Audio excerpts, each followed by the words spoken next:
आई बाप म्हणजे आपली दैवत आहेत. आ म्हणजे आत्मा, ही म्हणजे ईश्वर, ईश्वराचा आत्मा आपणाला जिच्यात पाहायला मिळतो ती म्हणजे साक्षात आपली आई. लक्षात घ्या, हे की नाही? अरे जगाला सुद्धा आईचा हेवा वाटला म्हणून ते अवतार कार्याला येत होते. त्यांना सुद्धा अशा मातेच्या मांडीवरती बसावं वाटत होत. कळलं का? वैकुंठीच्या रानाला सुद्धा अरे अवतार कार्याला येताना असंच माई देवकीच्या मांडीवरती, यशोदा मातेच्या मांडीवरती, हे की नाही, कौशल्याच्या मांडीवरती, सगळ्याच्या मांडीवरती असं बसावं वाटत होत. आणि म्हणून तो वैकुंठीचा राणा अवतार कार्याला आला. हो, इतके थोर उपकार या आईचे आहेत. बर, आई काय करत नाही. आम्ही नुसते रुबाबात शाळेमध्ये सुविचार सांगायचो लहानपणी. जगातले सगळे गुन्हे जिथं माफ होतात ते न्यायालय म्हणजे आई. कसले गुन्हे करा, आई पुढे गेले की विषय संपला. खोड्या काही करा, बाप काठी घेऊन मारत आला तर आईच्या मागे जाऊन पदराला उभा राहिला की विषय संपला. लक्षात घ्या. अरे स्वतः जिनं चटणी भर भाकरी खाल्ली, लक्षात घ्या, मिठा भर भाकरी खाल्ली, वेळ प्रसंगीची उपाशी राहिली, पण लेकराला जिनं उपाशी झोपू दिलं नाही. बर का? आमचे एखाद्याच्या घरी कार्यक्रमाला गेली, ठीक आहे, तिथं महाराज आहे, ठीक आहे, समजा यांच्या घरी गेली वर्षिवट्याला, तरी आवडीचा पदार्थ तिनं लेकरासाठी पदरात बांधून आणला. लक्षात घ्या. माझ्या गेल्यानंतर छकुल्याला द्यायचा आहे. आणि छकुला मी इतकं जीव लावतोय आईला, लहानपणीची इतकी माया असते आईवरती, पण जसं कळल तसं छकुलं जरा बिघडायला लागते. लहानपणी त्याच्या पुढं बघा, त्याची आई आता सांगू का, नकटी असू द्या, काळी असू द्या, कशी दिसाय असू द्या, विद्रूप, पण त्या बाळाला त्याची ती आईच पाहिजे असते, बाकी कोण नको असतं. तिलाच ते मिठी मारत. समजा त्याला लहानपणी त्याच्या आईच्या ऐवजी चांगली सुंदर एखादी नटी आणून तिच्या पुढे उभा केली तर त्या बाळाच्या ती जाईल का तिच्याकडे? नाही जाणार. ते म्हणणार नको, मला माझी आईच पाहिजे, कसली असू द्या आई. आई तुझ्याशिवाय मला मुळीच करमत नाही, तुझा छकुला, तुझा सोनुला. तुझ्या छकुल्याला आई तुझ्याशिवाय करमत नाही. ठीक आहे, आई काही असू दे, तूच मला हवी आहेस. आईला इतकं म्हणण्याचा उद्देश, प्रेम देणारा जीव लहानपणापासून आईच्या सानिध्यात वावरत असतो. वडील कामानिमित्त बाहेर जातात, पण लहानपणापासून त्याला मोठं करण्याचं काम ती आईच करते. उगाच छत्रपती घडले नाहीत, लक्षात घ्या. बर का? माझी जाऊ साहेबांचं केवढं मोठं योगदान आहे, हे की नाही? अरे रामाच्या, कृष्णाच्या, भीमाच्या पराक्रमाच्या गोष्टी सांगत होती, माघारी घ्यायच्या गोष्टी नाही. त्यावेळेला बाल शिवबाच्या मनात वाटायचं मी बी मोठा झाल्यावर असाच होईल. कळलं का? आणि त्यावेळेला हिंदवी स्वराज्याचा संस्थापक आपले छत्रपती बनले. लक्षात ठेवा, हे सगळे आईची जडणघडण आहे. आईनं तसं बाळ घडू त्याला पाजलेलं होतं. प्रत्येक आई प्रत्येक बाळाला उभा करण्याचा प्रयत्न मनापासून करते. मायबापू, आईचा जीव किती असतो लेकरावरती, काय सांगावं. परवाच मला वाटतंय 14 ऑगस्ट दिवशी आपल्या सांगवीच्या तिथं गणपती मंदिराजवळ वांगे नंबर किती होते? 3 का 1 वांगे नंबर. तिथं एक माऊली जाधव परिवारातली, तुम्हाला माहित आहे, तिची मला वाटतं 2 वर्षाचीच मुलगी ना, ऋता तिचं नाव आहे की नाही? हा, 2 वर्षाची ना. हा, काय होतं? मैथिली नाव होतं, असं द्या काय असं ते मैथिली नाव त्या लेकराचं, 2 वर्षाच्या. ते गेलं आणि विहिरीत समोरच्या दारातल्या पडलं. मायबाप हो, पडल्यानंतर समजा घरी पुरुष माणसं नसते. आता शेतकऱ्याच्या मागे दुनियाची कामं, ठीक आहे, बरोबर. आणि बाळ विहिरीत पडले, ज्या वेळेला त्या माऊलीला जाणवलं असेल, लक्षात घ्या, बाळाची केविलवाणी तिनं अवस्था बघितली असेल, बुडताना त्या माऊलीला दम निघाला नाही, तिलाही पोहा येत नव्हतं, तिलाही विहिरीत उडी टाकली, तिला आई म्हणायचं. लक्षात घ्या. बर का. आणि तीही गतप्राण झाली. लक्षात घ्या, क्षणात होत्याचं नव्हतं झालं. बाळावरती जीव लावणारी ही अशी आई असते. लक्षात घ्या, काही असू द्या, माझ्या लेकरावरती संकट येता कामा नये. अरे ढाल म्हणते स्वतः ढाल, वाघीण म्हणते वेळ प्रसंगी. आणि आलेलं कसलंही संकट झेलायची जिच्या ताकद असते लेकरा बाळासाठी ना, ती आई असते. लक्षात घ्या बर का. म्हणण्याचा उद्देश असा आहे की आई, बघा आपण शेतकरी लोक, आता इथं गोमाता मंदिर आहे बघा, ते वासराला चाटते आई, ती आई वासराला चाटते. आम्ही नुसतं गाणी म्हणतो, हंबरून हंबरून वासराले चाटते जावा गाय, तेव्हा मला तिच्या मध्ये दिसती माझी माय रे, दिसती माझी माय. तालात म्हणायला बरं वाटतं. प्रत्येक वस्तू आपल्या परिसरातली आपल्या पूर्वजाचं स्मरण देत असते आपल्याला बर का. पण आपण त्याची अनुभूती घेत नाही. म्हणण्याचा उद्देश असा आहे, काही असू द्या, या मातेच्या चतुर्थ पुण्यस्मरणानिमित्त आपण थोडस चिंतन करतोय. ते काय वर्ष श्राद्धाचं चिंतन नाही म्हणून मी तिकडे जात नाही. आलं का लक्षात. बघा, ज्या वेळेला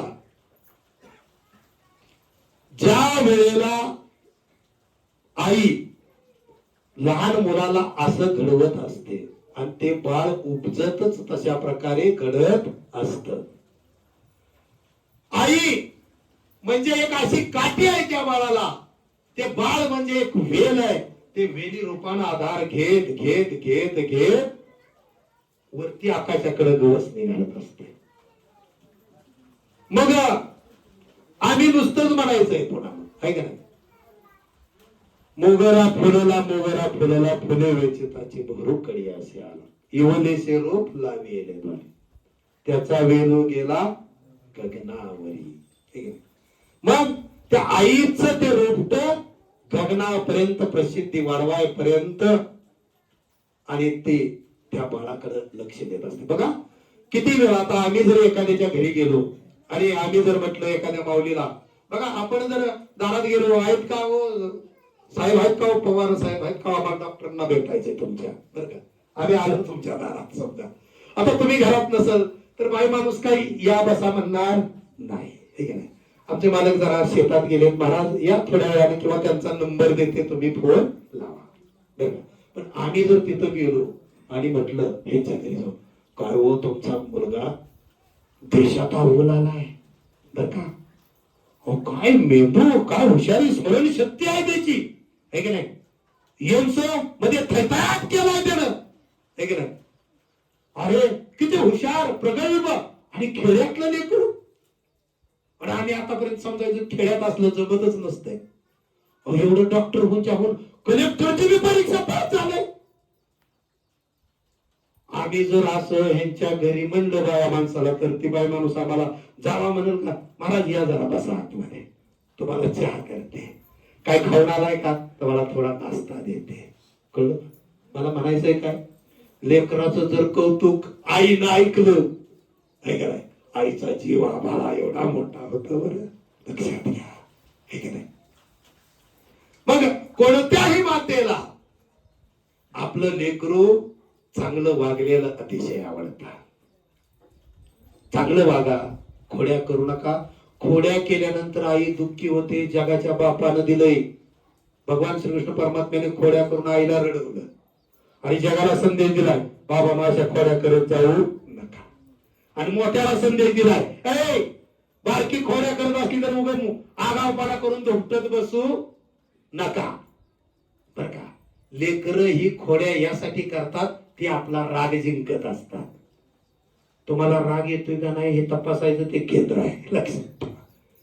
हा, मग किती जरी लेकरांनी खोड्या केल्या तर आपण ज्यावेळेला समजून सांगू त्यावेळेला आपला खरा त्यानं राग जिंकलाय म्हणावं.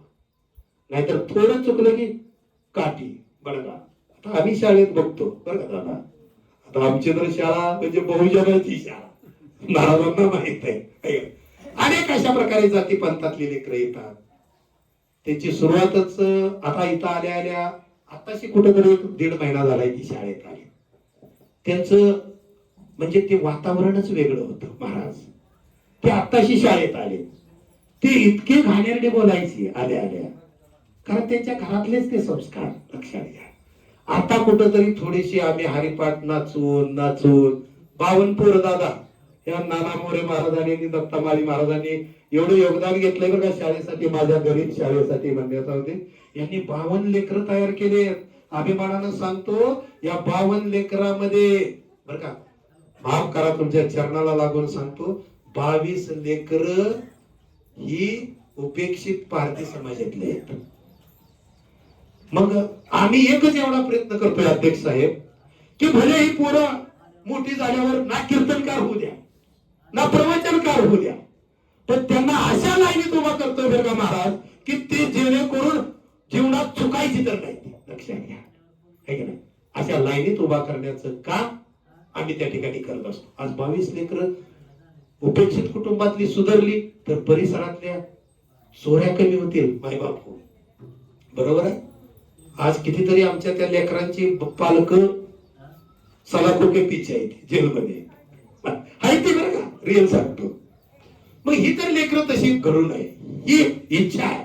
म्हणून शाळे व्यतिरिक्त 1.5 2 तास महाराज मी त्यांना फावल्या वेळात खेळाच्या वेळात आम्ही हा कार्यक्रम करत असतो. अभ्यासाच्या वेळात नाही. शाळा सुटल्यानंतर 5:30 ते 7 ही निवड उड्या मारायचा पोराचा कार्यक्रम. मग तिथं मैदानावर मोकार काय जर गोट्या खेळून उड्या मारण्यापेक्षा आम्ही हरिपाठ घेत असतो तिथं बरं का.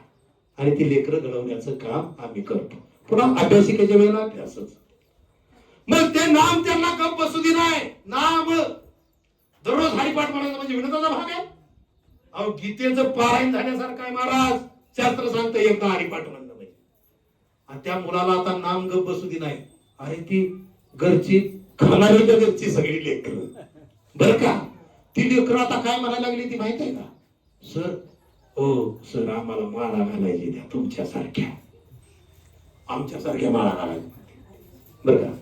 बाळानो अरे तुमच्या घरची मला परवानगी घेऊ द्या. मी जर माळा घातल्या तर मला तुमच्या घरची येऊन मारते. लक्षात घ्या. कारण अनेक समाज आरक्षित शिकताय. काय खावं समाजाला कळत नाही, कशात सुख आहे कळत नाही आणि कळत नाही. पण ती लेकरं हट्ट धरून बसले शाळेमध्ये. असा एखादा भेद बी आम्हाला करावा लागतो. शासनाचा आदेश आहे. खाणाऱ्या मुलांसाठी भेद केला तर ती मुलं जेवायला जात नाही, ती मार खाते ती पण जेवायला जात नाही. आम्हाला त्यांच्यासाठी शाकाहारी पंगत वेगळी बसवावं लागायला लागली. शाकाहारीची संख्या आमच्या शहरातली वाढत चालली. यातच ओळखून घ्या नाम गप बसू देत नाही त्यांना. लक्षात घ्या है का. मग मला सांगा ही ताकद एवढी मोठी त्या नामात आहे.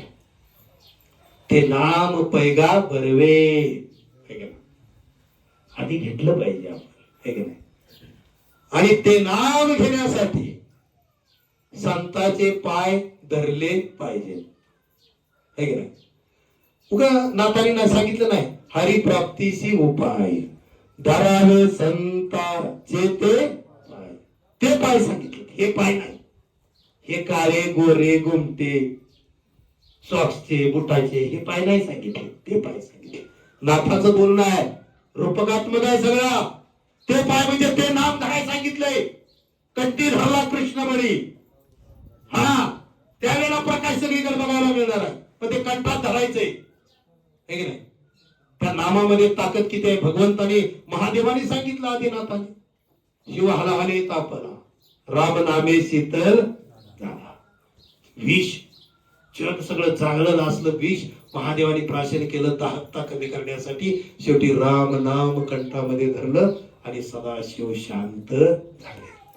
हे सांगायचंय कशासाठी, त्या नामाची एवढी ताकद आहे मला.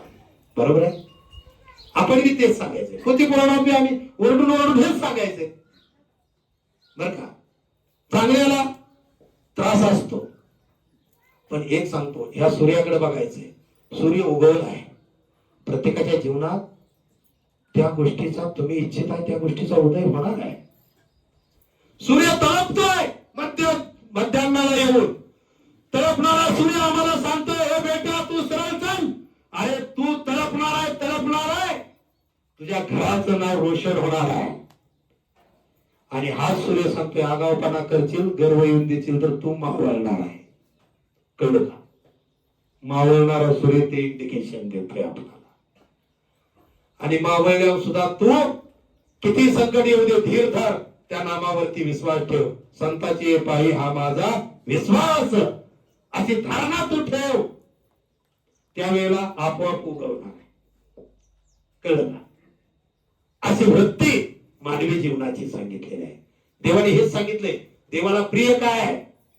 अर्जुनाला सांगत असताना भगवान सांगतात, अर्जुना परी तयापासी पांडवा हरपला मी घेवसावा, जेत नाम घोष बर्वा करती माझा. ए अर्जुना, मी कुठं बी नाही, माझा शोध घ्यायचा म्हटलं तर ज्या ठिकाणी माझं नामस्मरण चालतंय, माझे भक्त अबद्ध सुबद्ध असू द्या. कुठं तुकारामाला युको होता बर का? तुकाराम महाराज कीर्तन करत असताना कुठं टाळ होते, अरे कुठं युको होता? साऊंड सिस्टीम वाले दत्ता महाराज कुठं बेस होता? आहे की नाही? अबद्ध सबद्ध. अरे भगवंताला कसंही गा, त्याला त्याचं ते रूप आवडते, त्याचं वर्णन त्याला आवडते. लक्षात घ्या. आहे की नाही? ते नाम आपण घेतलंच पाहिजे. लक्षात घ्या.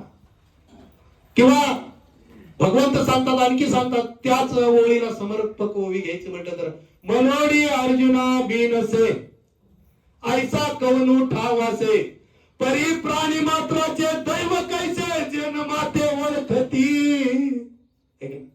माणसाचं दैवच तसलं आहे. मी काय करणार, मला ओळखतच नाही, मी त्याच्या जवळच आहे. हृदयाच्या ठिकाणी आत्मा राम रूपाने विराजमान आहे. आणि तिथं शोध घ्यायचा सोडून नको तिथं जातोय, पळतय. सांगू का, आता जगाचा बाप पंढरपुरात येऊन उभा राहिलाय हो, आणि पंढरपूरची लोक तीर्थयात्रेला जाते. सांगू का? आणि तीर्थाचं माहेरघर आम्ही तारासुरात म्हणतोय पंढरपूर, भीमाचंद्र भागा तीर्थाचं माहेरघर आहे म्हणतोय आम्ही. अवघी तीर्थ सगळी तिथं एकवटलेत म्हणतोय, आणि तिथली लोक तीर्थयात्रेला जाते.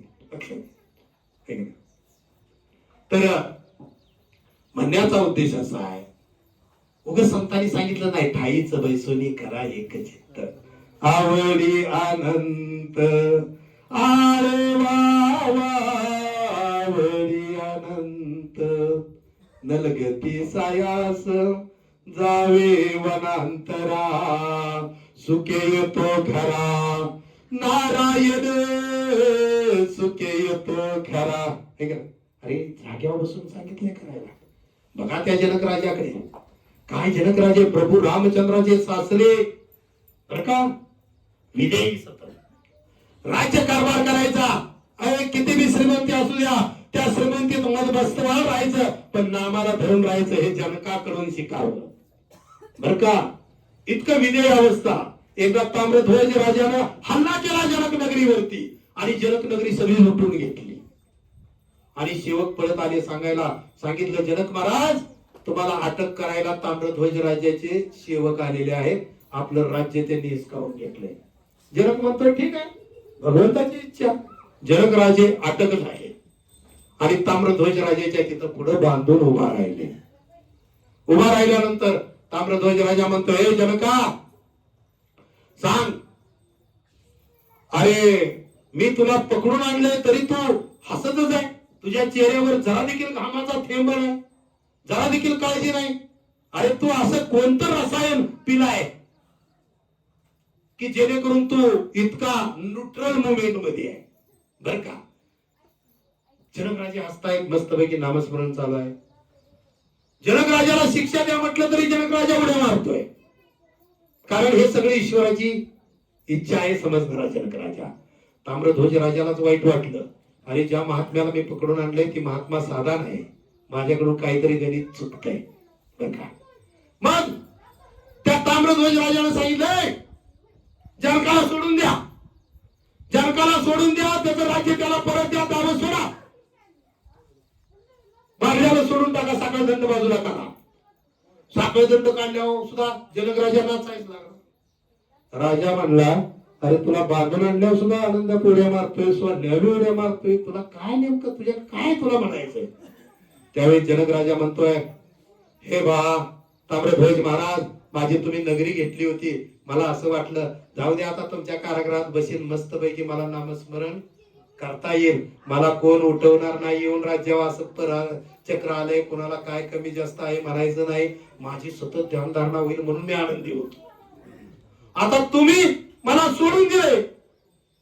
मग जनकाला विचारलं ताम्रध्वज, आता सोडून दिलं आम्ही, तू का आनंदी झाला? मग तो म्हणतोय, आता मी काय करेन, जनतेची सेवा करेन, जनता हीच जनार्दन आहे समजेल, हे का नाही, ही भगवंताची लेकरं आहे, ती ह्यांची पूजा तीच ईश्वराची पूजा आहे असं मी मानेन आणि मी कारभार करेन, राज्य कारभार करेन, हे का नाही असं. आणि मला वाटलं म्हणून मी आनंद आहे.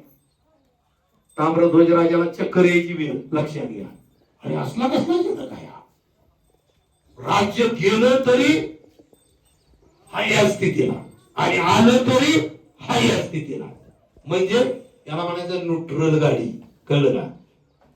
मग असं जीवन जगावं असं जनकानं लोकांना सांगितलंय. हा सगळा मायेचा खेळ आहे बर का. अरे प्रत्येकाला बरं वाटतं, मला परमेश्वर यांचं अध्यक्षांचं जीवन बरं वाटतं आणि अध्यक्षाला माझं जीवन बरं वाटतं, मला दादाचं जीवन बरं वाटतं, दादाला माझं जीवन